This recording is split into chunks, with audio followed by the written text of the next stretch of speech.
মুহূর্তে অবস্থান করছে গুয়াহাটি স্থিত রেজা লজে। এইখানে এসেছিলাম আজ সকালে।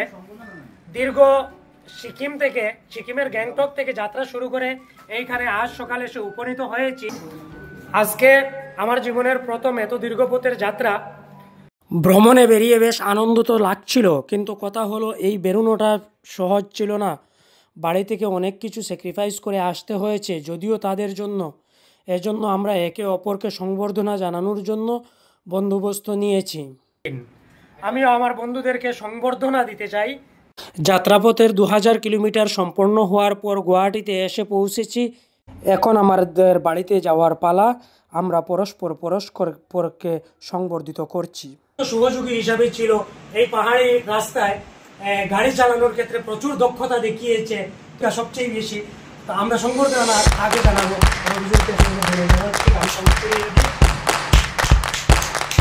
আমাদের মানিক ভাই, যার সঙ্গে সখ্যতা আমার একেবারে কলেজ জীবন থেকেই শুরু, যার কাছে বিশ্বস্ততা এই যাত্রায় আমার সঙ্গী সাথী যারা ছিলেন তারাও যথেষ্টভাবে প্রমাণ পেয়েছে।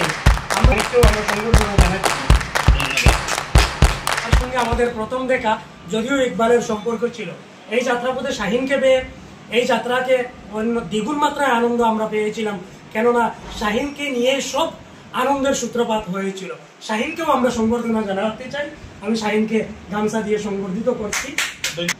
আমাদের এই যাত্রার প্ল্যান যার দ্বারা সম্পূর্ণ হয়েছিল, যাকে নিয়ে আমাদের যাত্রা সম্পূর্ণ হলো, আমরা এতদিন পর্যন্ত যাত্রা করতে সক্ষম হয়েছি। এই যাত্রার মূল চালক হিসাবে আমাদের ইকবাল।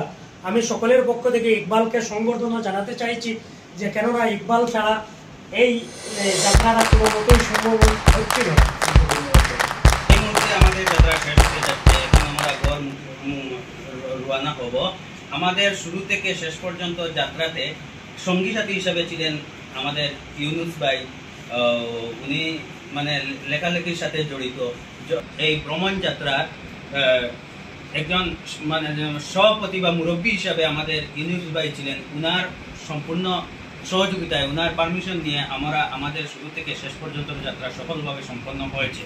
আশা করি সম্পূর্ণ সুচারুরূপে পালন করার জন্য ওনাকে আমি আমাদের সবার পক্ষ থেকে সংবর্ধনা রিকমেন্ড করছি যে আপনারা যদি সেখানে যেতে চান তাহলে যেতে পারবেন। অবশ্য যদি সেখানে যাওয়ার জন্য কোনো সাহায্যের প্রয়োজন হয় তাহলে আমাদের গ্রুপ থেকে যে কোনো কারোর সাথে যোগাযোগ করতে পারেন। অবশ্যই আমরা এই বিষয়ে সাহায্য করবো। আপনি কিতা কইতে চাইনি এই বিষয়ে? আমাদের এই যাত্রার সম্পূর্ণভাবে সফল হতে যাচ্ছে, কারণ আমরা বিশেষ করে আমি নিজে অত্যন্ত আনন্দিত যে এই যাত্রার প্ল্যানার হিসাবে, মানে প্রতিটি কাজের জন্য একজন প্ল্যানার থাকতে হয়। এই যাত্রার প্ল্যানার হিসাবে আমার ভাই ইকবাল ছিল। সে যখন আমাদের সাথে এই প্ল্যান সম্পর্কে অবগত করেছে তখন আমাদের অনেকের অনেক সুবিধা অসুবিধা ছিল, কিন্তু তা উপেক্ষা না করে আমরা উনার সাথে আমরা আনন্দ ভোগ করার জন্য প্রস্তুত নিয়েছিলাম এবং উনার সহযোগিতায় আমরা এই সিকিমের রাজধানী গ্যাংটক পর্যন্ত পৌঁছেছি। তো আমাদের মনে হচ্ছে যে সে যেভাবে সে প্ল্যানিংটা করেছে বা এত দূর রাস্তা পর্যন্ত আমরা গিয়েছিলাম, বোঝা যাচ্ছে যে সে অনেকদিন আগে হয়তো বা অনেকবার গিয়েছে, এইরকম ভাবছে। আমাদের 1 মিনিটের জন্য কোনো রাস্তায় থেমে যেতে হয়নি। সম্পূর্ণ উনি আগে থেকে প্রস্তুত নিয়েছেন, ইউটিউব ভিডিও অন্য কিছু দেখে। ওনাকে আমি আমার তরফ থেকে ধন্যবাদ জানাই। এবং বিশেষ করে প্রত্যেকটা ট্রিপে কিছু না কিছু কাহারও কোনো মনোমালিন্য হয়ে থাকে, কিন্তু আমাদের এই 5 জনের মধ্যে কাহারও কোনো মনোমালিন্য নাই। সম্পূর্ণভাবে একে অন্যের উপর বিশ্বাস করে সহযোগিতা করে গেছিলাম। তো আমাদের যাত্রা সফল হয়েছে। আমরা অনেক কিছু সেখানে শিখেছি, নতুন নতুন মানুষের সাথে দেখা হয়েছে, নতুন জায়গা দেখছি, নতুন জ্ঞান হয়েছে। তো আমি খুবই আনন্দিত। ধন্যবাদ। আচ্ছা, দিন থেকে আমরা গ্রীষ্মের ছুটির জন্য ভ্রমণে বেরিয়েছি। আচ্ছা, আমরা 4 বন্ধু অনেকদিন থেকে একসাথে বের হতে পারিনি।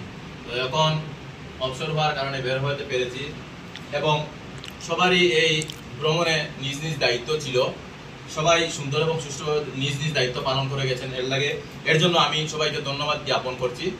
তাছাড়া আমার উপরে যেটা দায়িত্ব ছিল যে পুরো ট্রিপটা মানে গাড়ি চালানোর জন্য। তো দেখেন আমরা গ্যাংটকে গিয়েছি বা এই দার্জিলিং এ গিয়েছি। তো দার্জিলিং এর রাস্তাগুলো মানে খুবই আঁকাবাঁকা রাস্তা এবং আপ ডাউন খুব বেশি।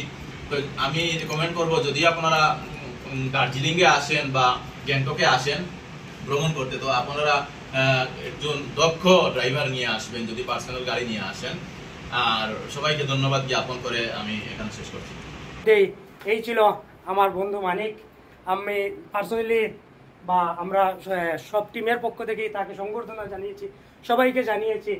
যার দক্ষতা একটু আগেই আমি শেয়ার করেছি, যে যার কাছে পাওয়া যায় সব কিছুর খুঁটিনাটি এবং বিশ্বস্ততা, ইকবাল না থাকলে এই প্ল্যানটা যথার্থভাবে সাকসেস হতো না। ইউটিউবে সব কিছু তন্ন তন্ন করে খুঁটিনাটি দেখেছে, যার জন্য এই যাত্রা আমরা করেছি, প্রতিমধ্যে কোনো অসুবিধা হয়নি। এবং দার্জিলিং কিংবা সিকিমের এই আঁকাবাঁকা পথে ড্রাইভিংয়ের জন্য রবিজুলের কোনো জুড়ি নেই, এবং ইকবালও যথেষ্ট সহযোগিতা করেছে এক্ষেত্রে।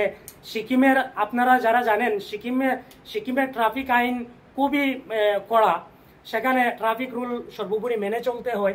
এই জায়গায় ইকবাল এবং রবিজুলের জন্য আমাদেরকে বিনা কোনো ফাইন দিয়ে আমরা সিকিম, দার্জিলিং, শিলিগুড়ি সহ আরও 2-4টি শহর ঘুরে এলাম। আমাদের কোনো ফাইন দিতে হয়নি বা আমাদের দ্বারা কোনো ট্রাফিক রুল ভাঙতে হয়নি। আর এই যাকে দেখতে পাচ্ছেন, ও হচ্ছে শাহিন, যার সঙ্গে আমার এই ট্রিপে প্রথম পরিচয় হলেও আমার চেয়ে বয়সও অনেক ছোট, তথাপিও তার সঙ্গে যে আন্তরিক সখ্যতা জমে উঠেছে, তাকে কেন্দ্র করে যে আনন্দের সূত্রপাত হয়েছে, সত্যি বলতে এই ট্রিপ আমাদের মনে থাকবে।